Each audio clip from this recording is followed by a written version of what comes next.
السلام علیکم ورحمۃ اللہ وبرکاتہ۔ کل ہم نے فرائیڈے کمنٹ باکس ریکارڈ کرایا لیکن وہ غلطی سے ویڈیو ہی ڈیلیٹ ہو گیا اس سے پہلے کہ آپ کے پاس وہ پہنچ پاتا۔ اس وجہ سے آپ کو فرائیڈے کمنٹ باکس کل نہیں ملا۔ بہرحال اس کا دکھ تو ہوا تھوڑا سا۔ چلیں آج شروع کرتے ہیں آپ کے پیارے پیارے سوالوں کے جوابات کا سلسلہ۔ پہلا سوال ہے ایک بہن کا، انہوں نے سوال یہ کیا ہے: السلام علیکم۔ وعلیکم السلام ورحمۃ اللہ وبرکاتہ۔ مفتی صاحب، مجھے پوچھنا یہ ہے کہ کیا بلیاں پالنا سنت ہے؟ اور میرا دوسرا سوال یہ ہے کہ ہم نے سنا ہے کہ جس گھر میں جانور ہوتا ہے جیسے کتا تو اس گھر میں فرشتے نہیں آتے، تو پھر بلی پالنا سنت کیوں ہے؟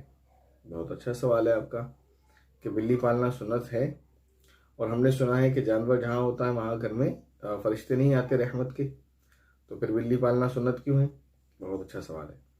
اس کا جواب یہ ہے کہ بلی پالنا سنت نہیں ہے، ٹھیک ہے نا؟ پہلے یہ بات اچھے سے سمجھ لیں۔ بلی نبی پاک صلی اللہ علیہ وسلم نے نبی پاک صلی اللہ علیہ وسلم کے بعض صحابہ نے پالی ہے، یہ تو ہم کو ملتا ہے، لیکن یہ کہا جائے کہ بلی پالنا سنت ہے یا نبی پاک صلی اللہ علیہ وسلم کی سنت ہے، یہ درست نہیں ہے، ٹھیک ہے نا؟ اس کے بعد دوسرا سوال یہ کہ جس گھر میں جانور ہوتے ہیں اس گھر میں رحمت کے فرشتے نہیں آتے جیسے کتا وغیرہ، تو یہ بھی ایسے ہی غلط ہے جیسے وہ آپ کا دونوں سوال میں سونے کے بعد غلط ہے۔ جس گھر میں کتا ہوتا ہے اس گھر میں رحمت کے فرشتے نہیں آتے، یہ تو حدیث میں موجود ہے، لیکن جس گھر میں جانور ہوتا ہے اس گھر میں فرشتے نہیں آتے، یہ بات بالکل غلط ہے، ایسا نہیں ہے۔ ورنہ تقریباً تمام ہی پیغمبر نے بکریوں کو اپنے ساتھ رکھا ہے، ان کو پالا اور چرایا ہے، ان کی کیئر کی ہے، تو یہ بات یاد رکھیں۔ اور اسی طرح میں نے آپ کو بتایا کہ نبی پاک صلی اللہ علیہ وسلم کے صحابہ نے بلیاں پالی ہیں، بلیوں کو پالا ہے، ٹھیک ہے نا؟ تو بلی پالنا جائز ہے، سنت نہیں ہے۔ اور گھر میں جانور ہونے سے رحمت کے فرشتے نہیں آتے ایسا نہیں ہے، بلکہ جس گھر میں کتا ہوتا ہے اس گھر میں رحمت کے فرشتے نہیں آتے۔ آپ بکری پال سکتے ہیں، گائے پال سکتے ہیں، بھیڑ پال سکتے ہیں۔ اسی طرح یہ تو وہ جانور ہیں جو حلال بھی ہیں، مفید بھی ہیں، ان کو تو پالنا بھی چاہیے اگر کوئی پال سکے تو۔